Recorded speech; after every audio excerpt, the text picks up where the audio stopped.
Wow, the sequel to The Island of Dr. Moreau is a whole lot different than I thought it'd be. What's up, guys? Welcome back to my channel, and let's talk about Annihilation. So Annihilation is written and directed by Alex Garland. It's based on a book, which I, of course, have not read, and stars Natalie Portman as a veteran turned college professor. She's married to Oscar Isaac, and Oscar Isaac, for a while, goes missing. He comes back, you find out that he was investigating this phenomenon called the Shimmer, which basically is this area that people go into and they don't come out. Oscar Isaac is the first one. He comes back and he's not the same as he was when he left. Like, he's really emotionally distant. He starts suffering from like organ failure and stuff. So Natalie Portman decides to go investigate this Shimmer with Jennifer Jason Leigh, Gina Rodriguez, Tessa Thompson, and some other chick, I don't know who she is. Because they don't know where this thing came from, they don't know what it does, they don't know how it works. All they know is that when people go in, they somehow don't come out, and it is expanding. Okay, getting into what I like about the movie, I really like the cast for the most part. Natalie Portman's great in the movie. I sometimes forget how good an actress she actually is. She has the most character, it's really her story, and when she needs to carry this film, she absolutely does. But talking about a great ensemble, I mean, you got Gina Rodriguez who's really good in the movie, you got Tessa Thompson who's really good, Oscar Isaac who,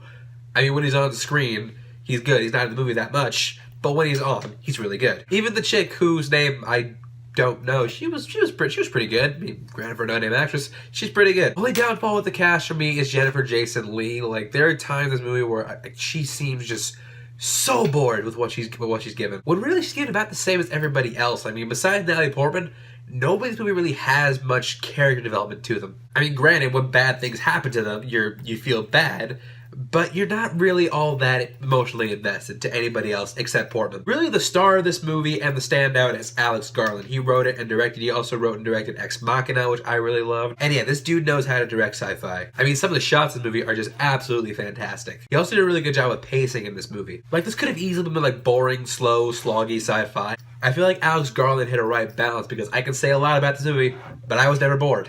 I also gotta say he did a really good job at building tension in this movie. Like, there were a lot of moments in this movie where I was just like on the edge of my seat, I was clenching, my heart was pounding. That was done really well. Props to Alex Garland. The visual effects are also spectacular in this movie. It's a great mix of CGI and practical stuff, and granted, some of the CGI can be noticed, but you can tell this movie didn't have an extraordinarily high budget, and for the budget they had, like, I thought the effects were just as good as Ex Machina, and those effects weren't very expensive to do. Not to mention there's some really good creature design in this movie, which I'm a sucker for myself. And really, some of the concepts they get into in this movie are really interesting on paper. It's when you get to the execution of those concepts that it kind of gets a little muddled. Now, granted, I would say like 75% of this movie, I was on board, I was invested, I was in it. But then you get to that last like quarter of the movie, and a lot of stuff they set up, they don't stick the landing on. It's not like they have a resolution that's bad or it doesn't make any sense. No, they just don't have one at all. Like, the movie doesn't answer all the questions you end up having by the end. And it's not like it's meant to be ambiguous so you can give your own interpretation. No, they just straight up don't answer those questions. Which is really strange because a lot of the questions they set up, I think, could have had really interesting answers. But hey, this is a series of 3 books, so maybe they're setting up for a sequel. Overall, I think this is a great original sci-fi movie with some great concepts and pretty good performances,